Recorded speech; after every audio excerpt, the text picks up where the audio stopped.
You're listening to the Effective Statistician Podcast, a weekly podcast with Alexander Schacht, Benjamin Pieske, and Sam Gardner, designed to help you reach your potential, lead great science, and serve patients without becoming overwhelmed by work. Posters, flyers, papers, lots of stuff, and how you can use QR codes to enhance them. So check out this episode, another interview with Irene, to help you improve your output. You may not think, well, QR codes, it's nothing new, but it's actually quite something new in our field. And we as statisticians shouldn't leave that just to medical writing and have quite an impact there, because we can offer things that others may not even think about. So stay tuned for this nice discussion with Irene. If you want to learn more about Irene, then just scroll back in your podcast players. There's a great discussion with her about animations and movements in an earlier episode. I'm producing this podcast in association with PSI, a community dedicated to leading and promoting the use of statistics within the healthcare industry for the benefit of patients. Join PSI today to further develop your statistical capabilities with access to the video-on-demand content library, free registration to all PSI webinars, and much, much more. Head over to the PSI website at psiweb.org to learn more about PSI activities and become a PSI member today. Welcome to another episode. And today we have Irene back on the show. How are you doing? Hello, I'm doing great. How are you? It was great talking to you about movement and animations. And if you haven't listened to the last episode with Irene, for sure, scroll back in your podcast player and search for it, because it was really, really insightful. And very often you have the problem that you do something on paper. And then, of course, well, on paper, you can't have anything animated. Everything is static. But there's a nice trick you can use to actually connect this paper world, the printed out stuff that we have, whether it's on a poster, in a manuscript or whatsoever, with the digital world. And that is the QR code. Yeah. Nowadays, all the mobiles that we have that directly integrated, and it's really, really easy to go from a paper, poster, handout, whatsoever, to a homepage. So what is your experience in terms of QR code? Have you used it a lot in the past, and where did you see it being used? I don't think I've used it in the past. I used it a while ago for a project that I did at college, and I wanted we wanted the teacher to have more information beyond our specific presentation. But I'm thinking I haven't used it in other settings, and I see its popularity in the pharma company for posters, conferences, which is quite interesting. Yeah. I think nowadays there's lots of conferences that allow these QR codes to be on the posters, on the handouts, on the manuscripts, and that enables you to add lots of further information, as you have just said. And what makes you usually click on such a QR code? Mm-hmm. I think the poster needs to be interesting. So you need to see that the information that is interesting enough for you to want more. So it has to catch your attention. It has to be different. Again, we're requesting to the reader an extra effort, which is pull out the mobile phone, use it with the QR, and then interact with it with your phone, right? So read this extra information in this new device, which again has to be worth it, otherwise people won't do it, right? So I think it's about showing probably something that is very interesting, and that it showcases that there's more to come. It just didn't fit in the poster.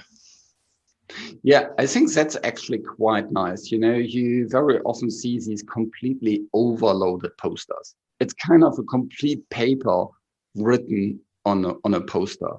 And I don't know how you feel about it, but I think these posters are really unattractive. I just, if I see them, I don't want to, read them or go through them. It's just too much because there's lots of different posters and I just want to get a first glance on it. Yeah. Mm-hmm. And so I like posters that are rather clean and there's, maybe one or two big graphs on it, some, short messages around it. And so I can quickly see what are the key results and then, go onto the QR code. But I think it's also really important, as you said, that there's some kind of promise about the QR code. Yeah, that click here to learn more, or click here to see how you can interact with the data, or see how you can, further dig into the data. Yeah, I would add that although there are very, very different settings, this is still the same as what is happening in news regarding social media and websites. At the BBC, for example, in the website, there's so much content that the articles were fighting against each other, and it had to be, you had to organize the launch of a new article, especially visual projects that had a lot of effort in them in order to get them high up so that people clicked.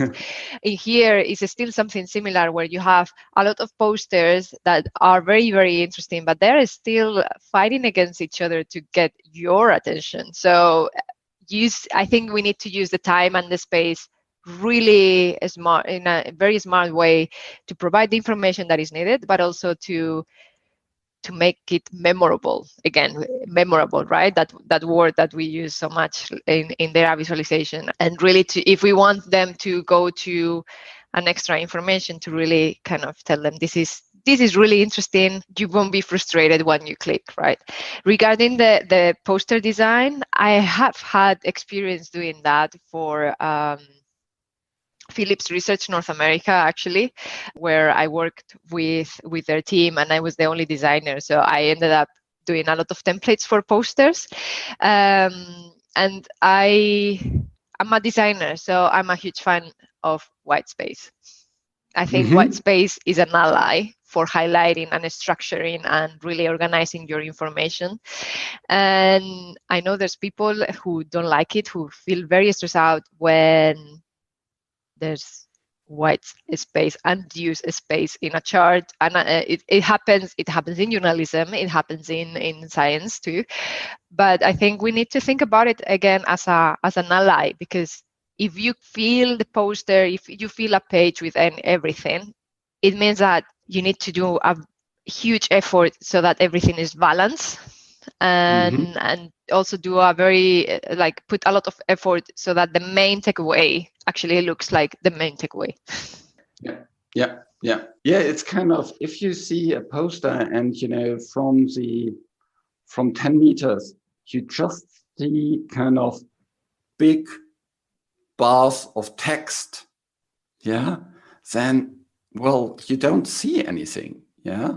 Whereas if you stand away 10 meters and you see there is, a clear headline that you maybe can still read, and, you see there's not just 4 black bars, that kind of is the text, but there's, one nice big picture in the middle that has, data visualization, and there's lots of white space around it. It really captures your attention. Yeah.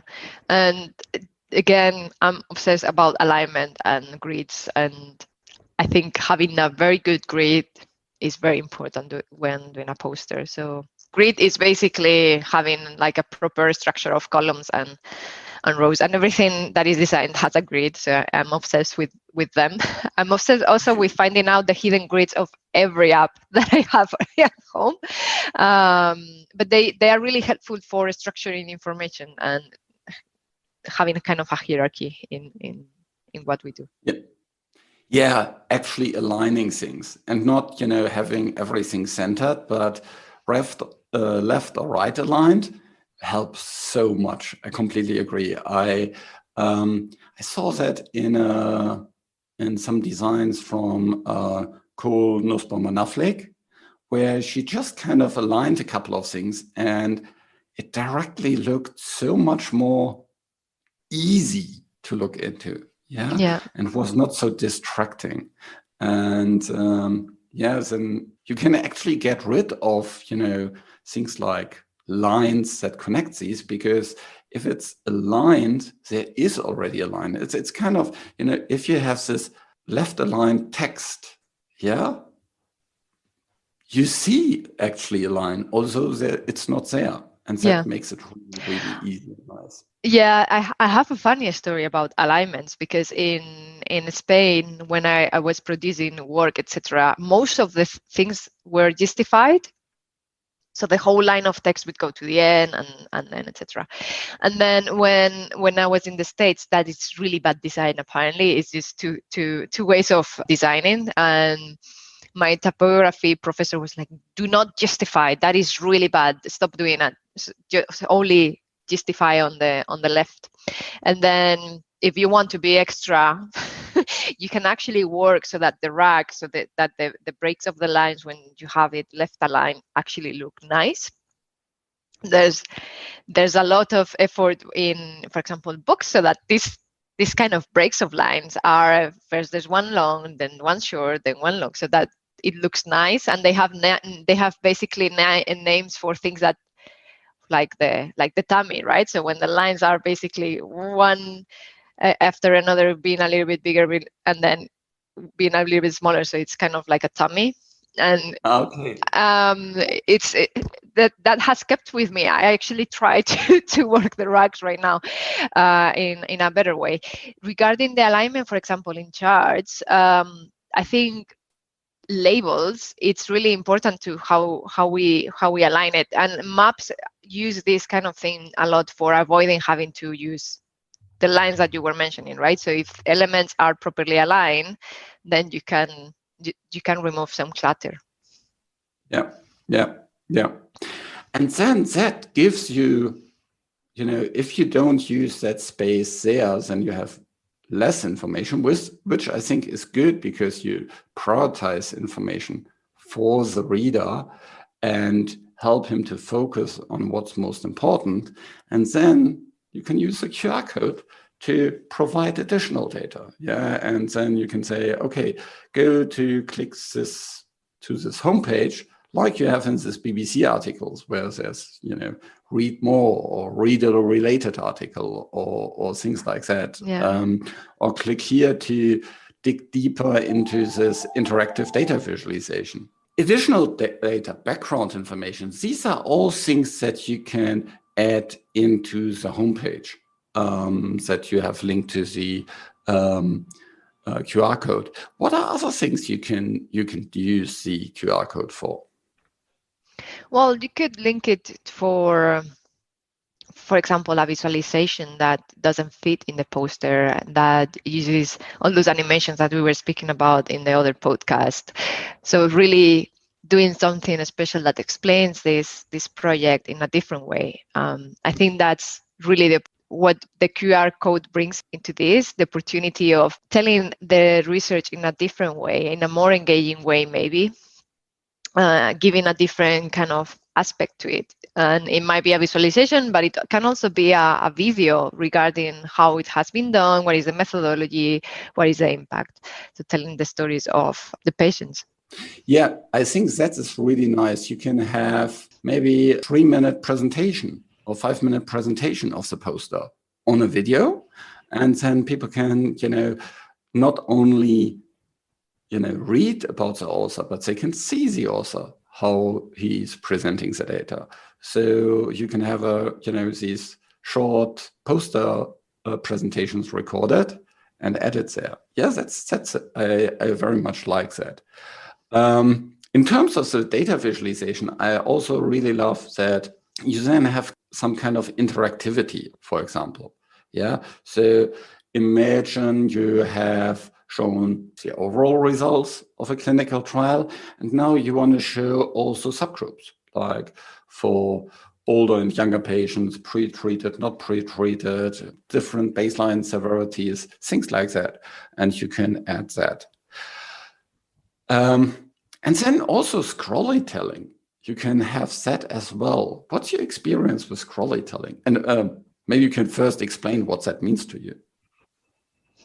So scrolly tellings for me are projects where we give the user the feeling that they are controlling the story. So basically they scroll through the page down, and as they scroll, things happen in the screen. And it's usually there's a visualization and then some text blocks that tell you what is happening in the visualization and explaining it a little bit by little bit. So there's basically a scenes, let's say. Mm-hmm. And it's really good for explaining, I think, for explaining complex stories and data sets, because that way you can really explain what is happening and what are the tiny bits of it, right? So it's just like when you have, let's say, a visualization and you have different buttons to go to the next scene or after or earlier scene. It's just that it's happening through the mouse. And this is really handy when you have a mobile phone, because it's a normal and natural kind of interaction, which is what I think what makes it so popular right now, the scrollies. There's a very, very interesting and good scrolly about machine learning done a few years ago, and it's just brilliant. I think it was the first proper scrolly that I saw, and then everyone ended up copying it. But as you go, it tells you what machine learning is, what it does, what it's doing, the algorithm, what it means to be biased, etc. It's brilliant. Yeah, and if you open a QR code, most likely you'll see the information on a mobile device. Yeah, so I don't know whether people will carry on their desktop or their laptop and kind of try to make a photo of the QR code that way. I think most likely, more than 99%, that would be my estimate, look at it on a mobile device. And then, of course, that's really, really nice. It's a very, very nice way to show it. Yeah, but it changes the rules. So if you put a QR code and the people are seeing it on the mobile, you shouldn't put the poster that you have with the name, with the same font sizes and with the same structure, because you won't be able to read it. People will have to zoom in, and that user experience is actually quite bad. Yeah. Badly. It's not very nice. So is this huge problem of going from paper to a much smaller screen, right? So okay, we can do many things with the phone, we can interact with it, we can touch it, we can, etc. But we need to be aware of the design aspect of the mobile phone and the screen. Yeah. That is really important. I got really annoyed with a couple of these COVID dashboards that are not very response friendly. Especially kind of the John Hopkins ones I got really annoyed with. But yeah, and that's a good, important way to think about it. It has lots of advantages, but you need to pay attention to the user experience. In terms of user experience, there's also really, really fancy things that you can then do. You can click to things like augmented reality, stuff like this. Yeah. So imagine you're at a dermatology conference, yeah, and you would click on it, and then you could have some kind of psoriasis on your skin and see how fast it goes away on average with this new treatment. Yeah, wouldn't that be a really, really nice way to show kind of how the treatment works on a in a real setting? Give you kind of really what the feeling of the patient is. Well, at least the seeing. I think we still can't have things like itch and pain on it, and probably you don't want to have it, but at least you get a sense of these types of things. Yeah, and I'm pretty sure there's lots of other ways you can, visualize the data. Yeah, and also imagine that you have developed. I don't know, you had a clinical trial where a person had to use a wearable, right? Of course, you could have that device with you, but you could also show it through the screen of your mobile phone, and really give a sense of like the size, the scale, etc. So I think augmented reality is a really nice add-on, and you can even focus on your poster. Imagine that you don't want to do that QR code, right? But you could use augmented reality to show an animated part of the chart. So you only show the general view in your chart, and then you use augmented reality to provide some other views, which I think is a really interesting thing that we haven't seen so much lately. Yeah. And I think there's another thing that I haven't yet seen, but I'm pretty sure it will come in the future. You can also use the QR code to actually connect with the people. Yeah. So why not have this QR code and then you go to a homepage where there's a chat? Yeah, where people talk about this poster, or where you can leave a review for the poster, or where you can, leave your email address to get further information, or where maybe you directly go into, a clubhouse room or something similar, where you can directly interact with other people. Yeah. Or maybe into a virtual room where, at a specific time, the presenter is, and you can chat with him. There's so many opportunities with that we haven't yet digged into. I think that is really something that will come in the next years more and more, as, there's more and more opportunities. And then the poster is really just the entry point, and it needs to be really, really attractive. Or the flyer, or whatever you have the QR code on. There's lots of opportunities there. I totally agree. I think it's all this technology, they are bringing very nice opportunities to give extra information and make it even better. Yeah. So we had a lot of discussion about QR code and what makes it possible. If you want to connect the paper world or kind of tangible worlds that we are in with something that is more interactive, maybe more engaging, where you can do much more things in terms of visualization, especially animated visualization, scrollytelling, interactive visualizations, all these different things that make data visualizations really nice and fun on screens. And if you want to learn more about that, scroll back to the different episodes that we have about data visualization. Scroll back to the one with Irene, to the one with Alberto Cairo, to the ones with the people from the visualization special interest group. And mentioning that, there is a monthly webinar where we talk about data visualization for clinical studies or other data in healthcare, and you can learn about that and apply it and test ideas. And that is called the Wonderful Wednesday. So head over to the show notes, check out these different things, and it would be great if you could participate in one of these webinars and maybe even submit something that you have worked on. And then that gives you something that you can attach to a QR code on your poster next time. Thanks so much, Irene. Great for having you again. Any final thoughts on that? Well, first, thank you for the invitation. It was great to participate. And then always think about these technologies in the way that they always bring new opportunities. I think that's a really nice takeaway. Yes. Very good. Speak to you soon. Bye. Bye.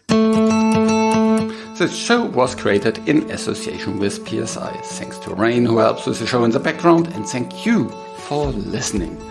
Please share this episode and other episodes that you like with your colleagues so more statisticians can learn about this podcast and learn more about how to become really effective. Reach your potential, lead great science, and serve patients. Just be an effective statistician.